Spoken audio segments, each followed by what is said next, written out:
lady na nag-iisang barangay Hall on Air, ang pambansang kapitana, si Ateng Jelly de Belen! Good morning mga kasawsawan. Ako, isang babae ang mistulang sampid sa puso ng kanyang kinakasama dahil pinapalayas na raw siya sa kanilang bahay. At ang malala pa, sa iisang bahay na sila nakatira ng babaeng kanyang karibal. Hans, ano? Dinaig pa, pelikula, tatlo nagpakasalo. Uy, parang sa pelikula nangyayari to. Nangyayari para sa totoong buhay, Hans? Oo nga, Ateng, at mukhang napakahirap na sitwasyon nito para sa mga taong involved. Nabuti na lang, kami nito mga kasawsawan ko. Magkakasalo kami, pero dito lang sa studio. Hindi ba? Lagi natin silang kasalo para maiwasan ang gulo ang ating duo maskulado, B1 and B2. Hindi sila magsasawang makisalo para magbigay ng payo. Public Attorney's Office Chief, Attorney Belsina Rowena Acosta. Dr. Camille Garcia. Father Sunny Merida. Sila ang ating mahal na trio tagapayo. Sa Luzon, Visayas and Mindanao, buong Pilipinas, buong mundo, face to face na!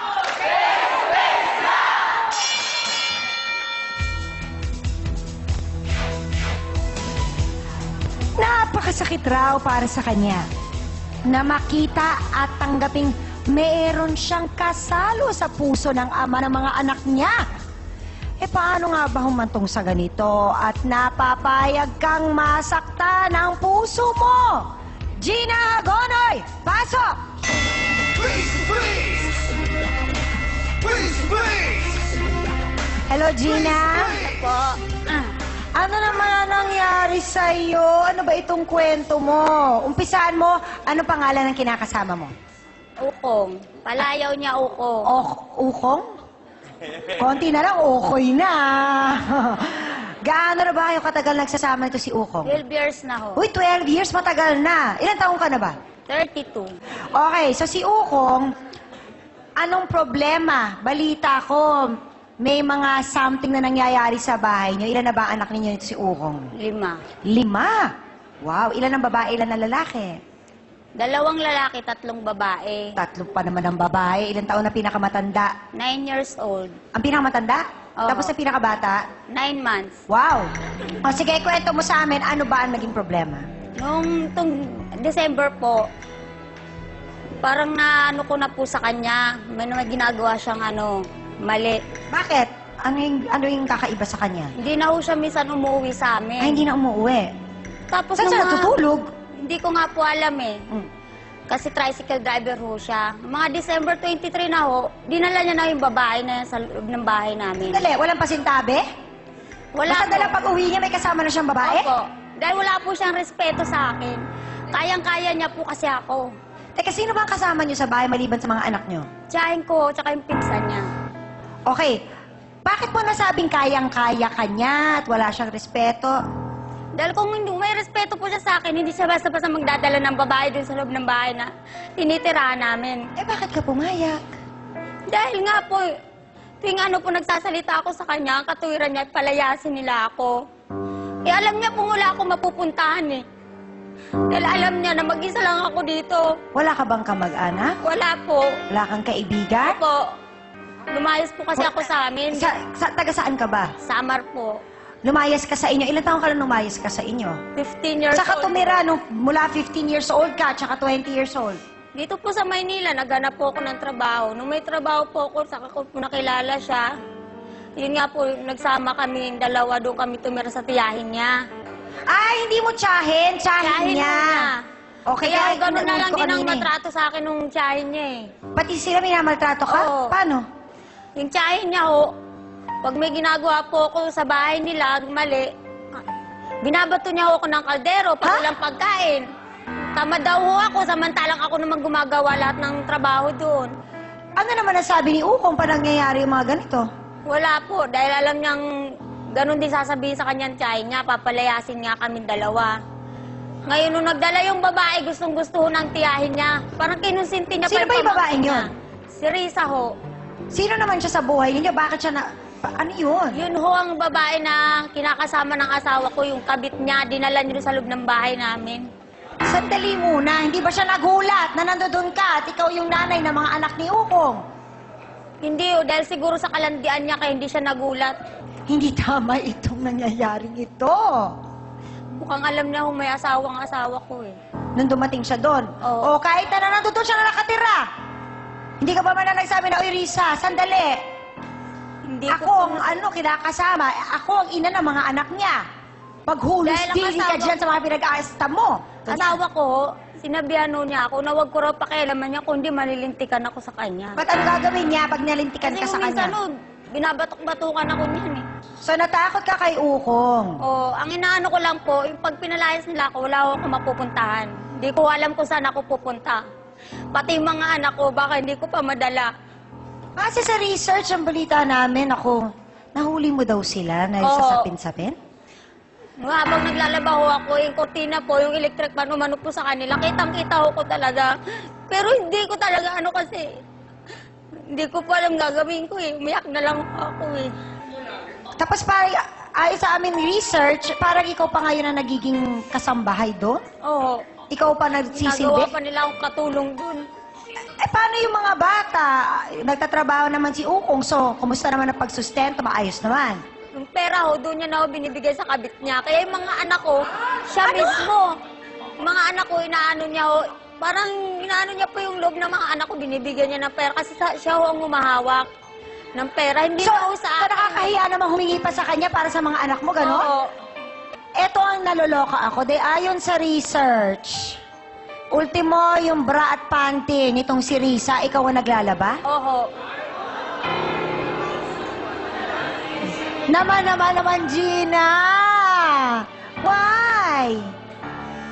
Why? Bakit ka Tinitin ko na pumapayag? lang ho lahat para lang sa anak ko. Alam mo ba na hanggang ginagawa mo yan, lalo ka nilang gaganyanin? Titiising ko po para lang sa mga bata. Para lang po may Hanggang matirahan kailan ako. ka magtitiis? Hanggang kaya ko po. Hindi lang daw si Ukong at ang babae nitong si Riza ang pasakit sa kanya, kundi maging ang tiyahin at pinsan ng kanyang kinakasama. Totoo nga ba ang paratang na ito laban sa inyo? Magpaliwanag kayo. Teresa Ising Batarina at Lisa Mona Sepeteran. Pasok!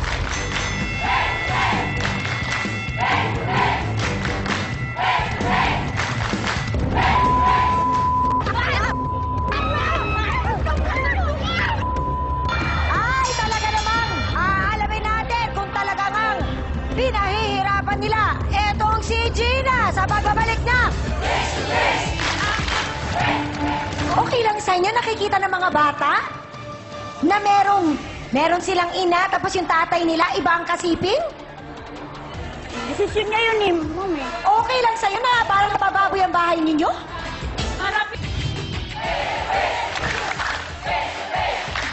Gaano po katotoo na mas boto kayo kay Risa kesa kay Gina na ina ng anak nitong si Ukong? Noon pa man, di na talaga ako boto dyan. Wala kang karapatang ganyanin ako! Pamangkin ko lang naman talaga yung ano sa'yo, tutusin nila mo lang yun eh. Ginagawa nyo! Ginagawa mo lang ano yun! Pinatira ko kayo sa bahay, lahat libre! Kuryente na ako, Okay, sandali lang. Ang tinitira na bahay ay sa inyo. Opo. Si Ukong ba ay nagbabayad sa inyo? Di naman po.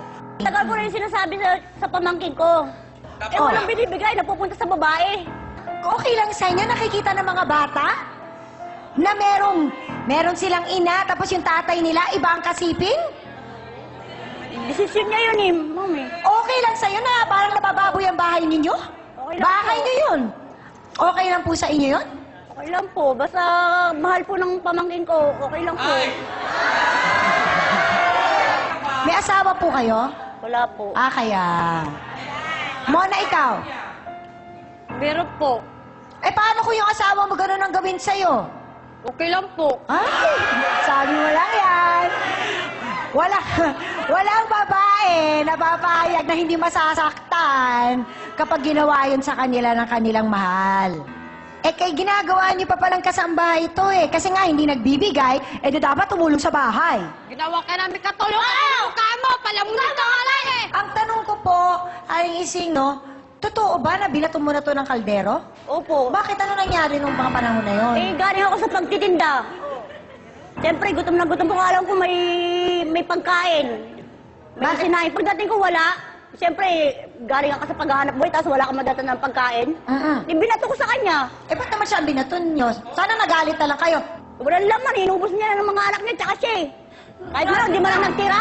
Ako alam mo, walang laman ang kadero. Ibig sabihin, walang sinaing. Eh, bakit walang pambinay? Binibigyan ko naman kayo ah. Binibigyan? Kailan mo ako binibigyan natin? Kasi alam mo, hindi mo ako binibigyan ng pera. Alam mo, guys, alam mo kung saan binibigyan ng pera. Ang tawag pa na yun, hindi mo malang tinira ng kanin. Alam niyo lahat ng galit ninyo?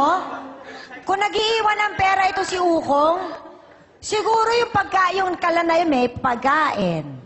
Siguro yung mesa nyo may ulam.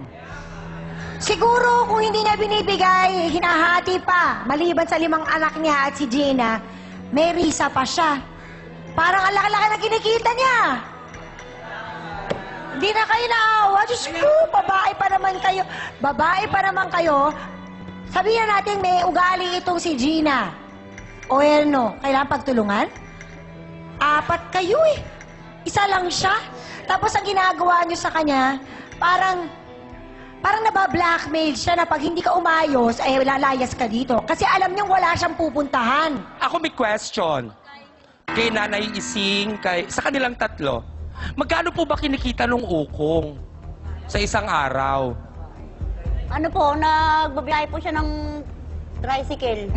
Magkano po bali ang kinikita? Pinakamaliit po niya, 500. Magkano binibigay sa'yo dun sa 500? Wala po siya sa akin binibigay. Simula nang, kasi noon nagbibigay siya. Opo. Pero nung wala pa si Risa, magkano binibigyan niya sa'yo? Nasa 500 po talaga kinikita niya. Sa isang araw? Oo. Pero nung dumating na si Risa, hindi na sa'yo napupunta. Eh, paano yung mga pangangailangan ng bata? Let's say, syempre nag-aaral. Si Risa na po yung nagbibigay doon. Kaya nga po yung mga anak ko kay Risa na lumalapit. Oh my. Yung gatas ng 9 months old mo, nagpapa-breastfeed ka pa ba? Opo. Mabuti na lang, huwag mo muna itigil yon para... Healthy pa rin yung... Oo. At saka syempre, menos gastos yon. Dahil magkano isang lata ng gatas ngayon. Mga kasawsawan, magboto, hands tayo. Narinig na natin ang malala at malungkot na kwentong ito. 2 babae sa iisang bahay. Ang babaeng nauna, nasa puti. At ang kanya sobra pang lalong ikinalulungkot. Imbis na maging kakampi niya at kapanalig yung tiyahin ng kanyang kinakasama. Abay, eto na nga. Kasama rin pala sa kanyang mga inirereklamo. Ang tanong, mga kasawsawa na kanino ang simpatsya nyo, magboto hands tayo.